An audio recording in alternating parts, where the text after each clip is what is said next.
don't intend to discuss it any further. I want you to leave the museum this afternoon. Mr. Coulter, the work I did here as your assistant could have been done by a reasonably intelligent child. Leaving won't be exactly a hardship. However, you're rather conveniently forgetting my severance pay. If you want to make an issue with the money, Lyle, I'll be glad to take it up with the board. I'm prepared to go completely into your record during the 3 months you've been here.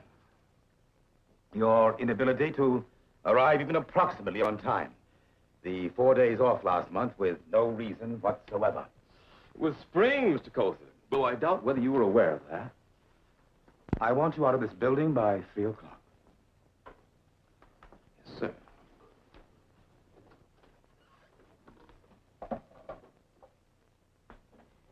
How did it go, Lyle? It went, and so shall I. Oh, no. What are you going to do?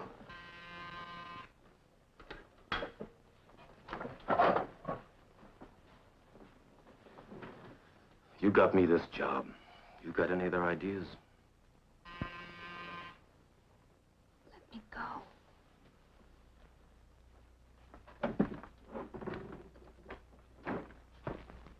Mr. Endicott? Miss Cheney, no one told me you were in the museum. Well, Francis and I just arrived. Well, now, aren't you looking chipper, if I may say so? Well, of course you may say so. Everyone lies to me and spoils me. I'd be rather put out if they didn't. But the only thing chipper about my appearance is perhaps my suit. And if you'd known me longer, Mr. Endicott, you'd know that that's almost as old as you are. Well, it's still very handsome, and so is its owner. But now, look here, doesn't this add a touch of color? Well, now. There we go. That's very thoughtful of you, Mr. Endicott. Thank you. Now, you're not going to run off with one of the museum's treasures in that box, are you? No, this is my own last little effort. Francis, why don't you run along and do your errands? I shall need you for a while. Well, now, you know, it's really very good. Yes, you know, you've cut this in here beautifully. Yeah.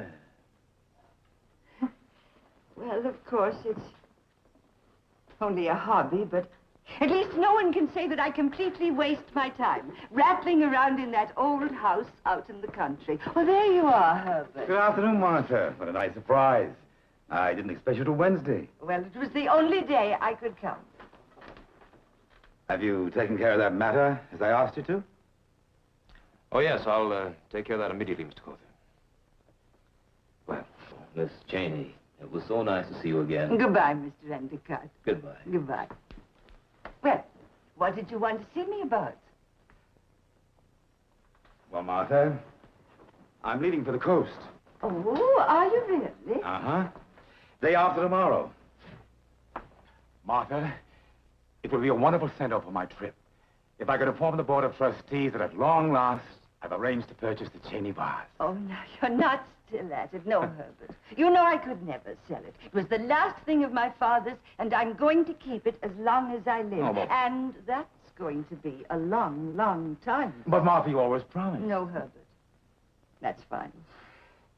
Well, so you're leaving for the coast? Mm-hmm. Well, Francis is leaving me, too. So I have to manage without Francis. This will probably be my last visit for a while. So, act like a curator. I'd like to see those Chinese figurines you just brought. No explanation, no nothing. He just fired you. Oh, darling, I'm sick. What is it with that? Do we just have the unlucky touch? Other people get married and save money and have babies and think that this is the best of all possible worlds. Why not just once? Just once can something work out right for me. Will they let you stay in your apartment till I get my check? I'm not going to take any more money from you.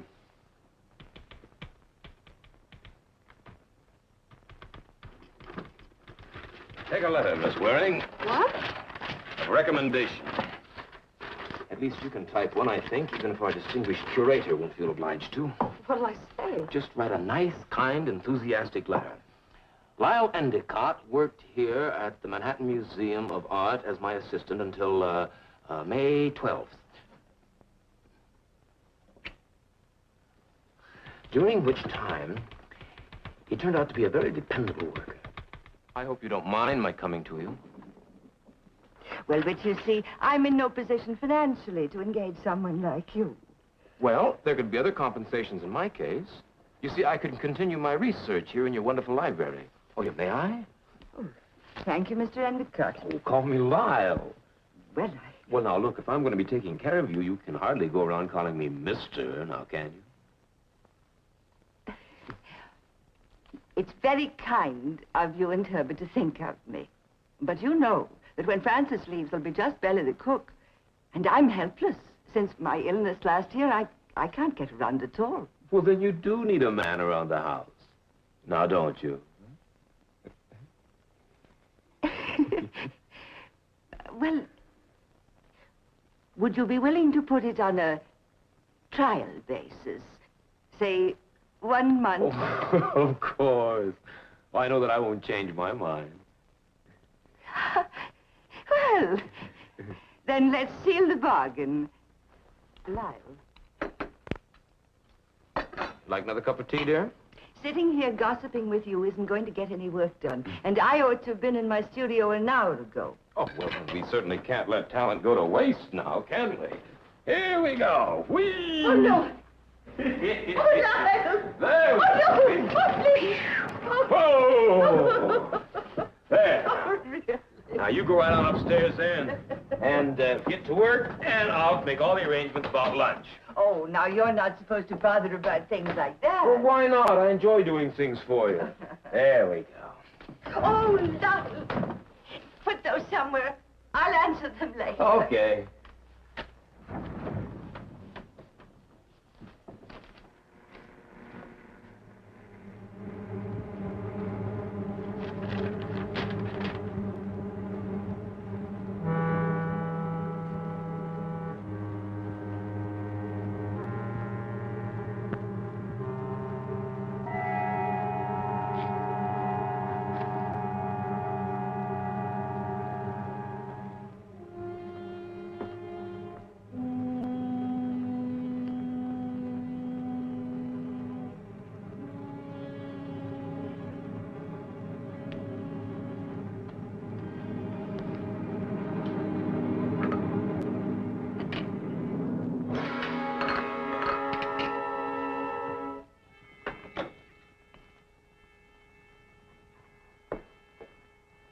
Yes, sir. Oh, Bella, would you clear up Miss Cheney's tea things, please? Yes, sir.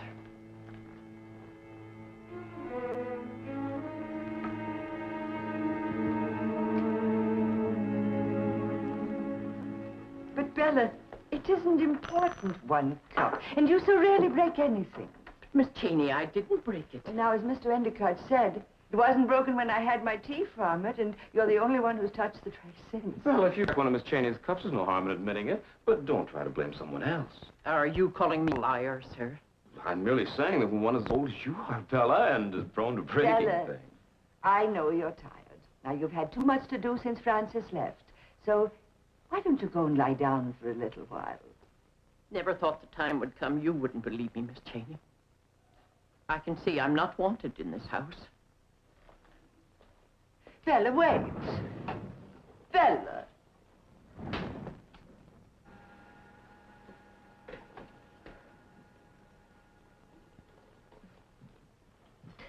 I'm afraid we hurt her feelings. I hated having to worry you about this, but, well, some of the things that have gone on lately. Bella has been with me for 18, well, almost 20 years. I couldn't possibly do without her. I hope she'll stay with me as long as I live. I just thought perhaps, well, she might need a little vacation. Why don't you tell her to take a couple of weeks off? I'm sure I can take care of you. Well, so this is where the artist creates her masterpiece. Oh, well, it's a good place for work. It's quiet, it's soundproof. When the elevator's downstairs, I feel cut off from the rest of the world. You keep the vase up here? What vase? What's the vase? There's only one, isn't there? I don't want to talk about... I don't want to talk about it. Everybody's always asking me about it. I thought you'd be different from the rest, Lyle. It seems a shame to keep such a beautiful work of art hidden away when no one can appreciate it. It is my vase, and I will do what I like with it. Everybody is always telling me what I have to do.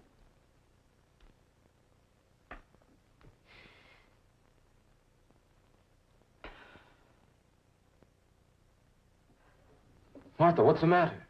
Can I help you? I think if you don't mind, Lyle, I'd like to be alone for a while, please. And just rest quietly. Oh, no. No, I wouldn't think of leaving you now. You need someone to take care of you.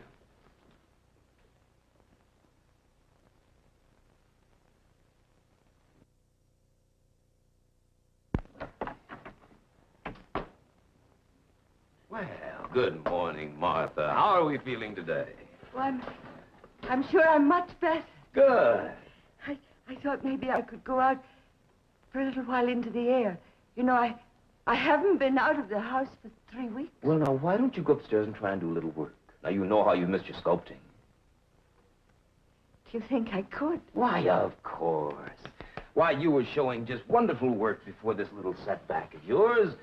Why, that last head you did showed tremendous improvement. Here we go. Up we go. That's right. Hold tight. There now. Why, we'll just have a beautiful one-woman show for you in no time at all. Now, sit right down. That's right. There we go.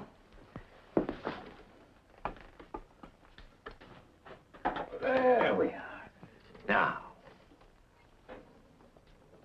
I've got to talk to you, Mr. Endicott. Later, Ruby. But- Later. Lyle, What? I don't like that maid. When are you going to get rid of her? Well, as soon as I can find someone who'll come all the way out here. Well, Bella'll be back soon from her vacation. Vacation. Well, Martha, don't tell me you've forgotten already that Bella wrote you.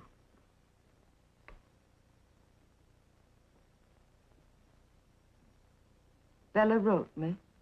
Well, yes. When?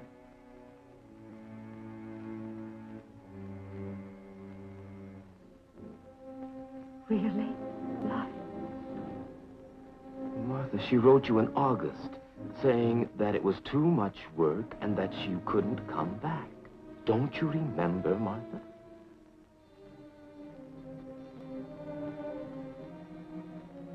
Well, I know I get confused sometimes, but this is different.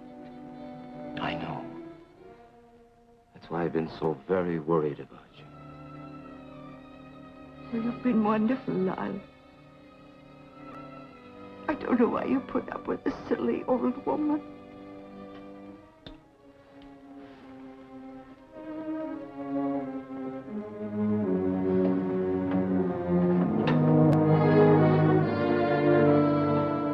But I do worry. It's wrong. Why is it wrong? She's got that vase hidden away somewhere. What good's it doing her? I know, Lyle, but she's a helpless old woman. I do wish you'd give up the idea. Maybe Kother might know where it is. I'm sure he doesn't. Are you positive he doesn't? Yes. Well, she's got it hidden away in that house somewhere. I may have to strangle her, but I'll get it. Oh.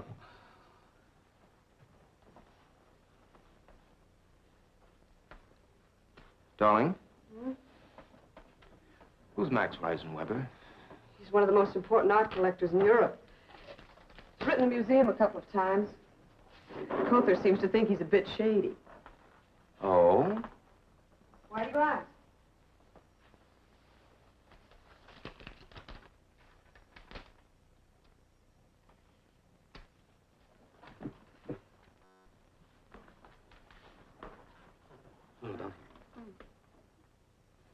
And if it is a genuine Cheney vase, I may be induced to go as high as 45,000, payable in dollars or marks at Frankfurt. Think of what we could do with all that money. We'd go to Europe, we could have cars, clothes. Where's the book with the picture of the vase in it? Yeah.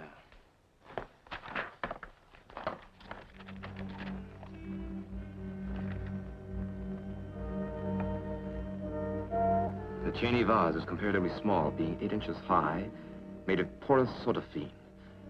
It bears a simple crimson design on a lustrous natural background. It was discovered by the archaeologist William Cheney in 1881. What now? I think you might start learning German and arrange about your passport. I think we ought to deliver it to that very nice Mr. Reisenweber in person.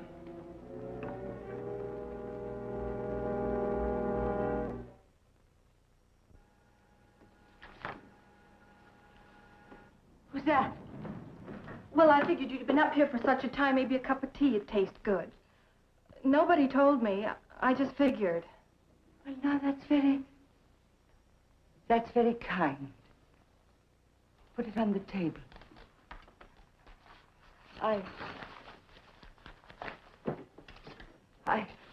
I don't remember your name, my dear.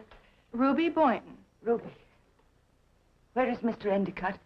Oh, I don't know. Downstairs somewhere, I guess. Ruby. I want you to help me. I've got to get out of here, and he won't let me. He won't let me see anyone. He's done something to the telephone, and I can't call anyone. You've got to help me.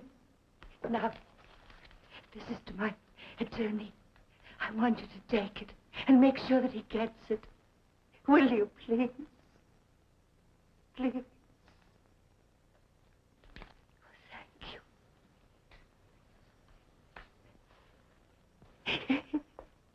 Oh.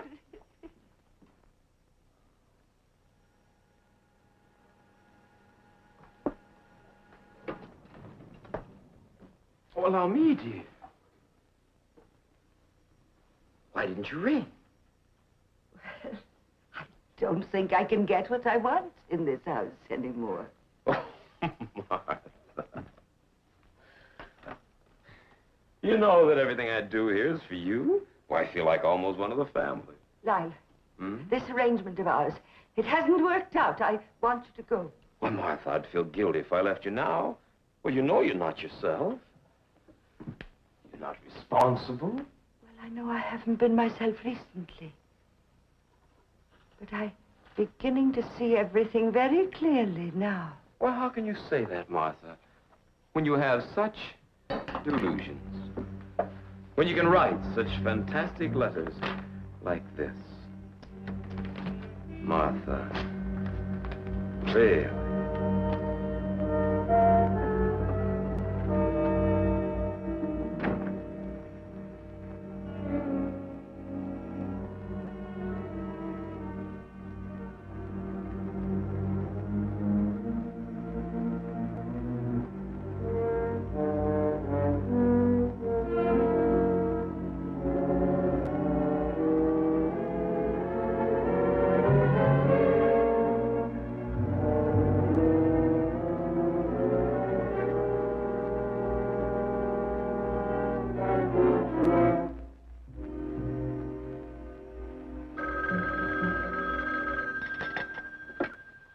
Hello?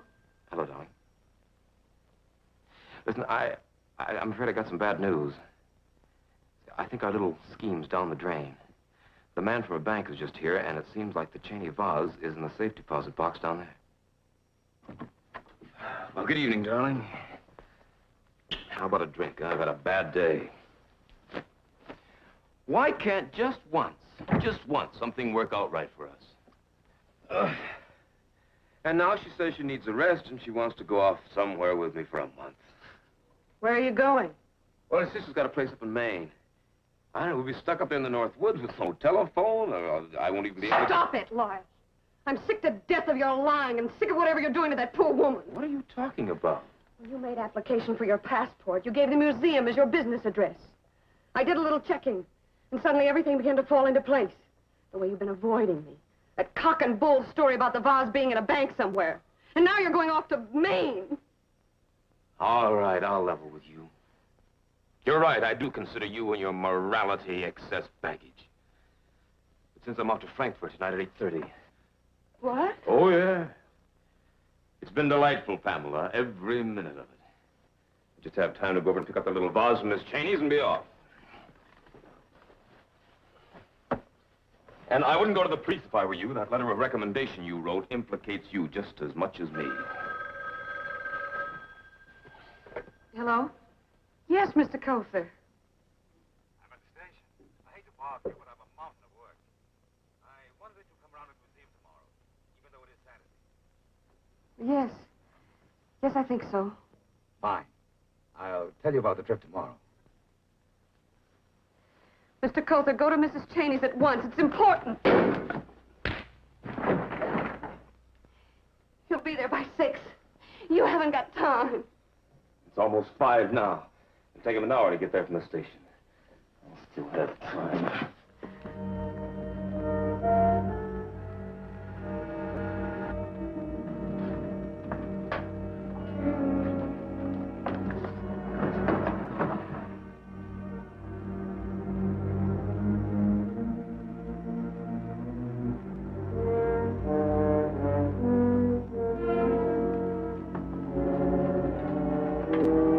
I wouldn't do that, Mr. Endicott. That one might be the original.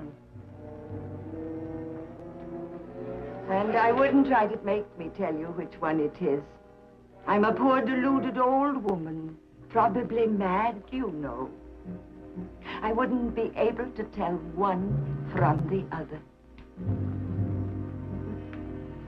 You know, they're really rather good, those copies. I'll probably be able to sell them for a great deal of money. And so another American primitive was born. Thinking our audience might be interested in obtaining a memento of tonight's story, we asked Grandma Cheney to whip up a few thousand more vases. And we're prepared to make an amazing offer on a strictly first-come, first-served basis. Listen closely. This will not be repeated. If you wish one of these lovely vases, just send us your name and address together with $45,000 in cash. Please do not send stamps or coins.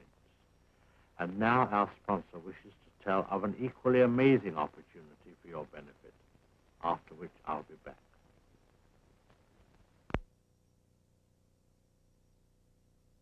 My, they did go fast, didn't they? Next week we shall return. Please don't be alarmed.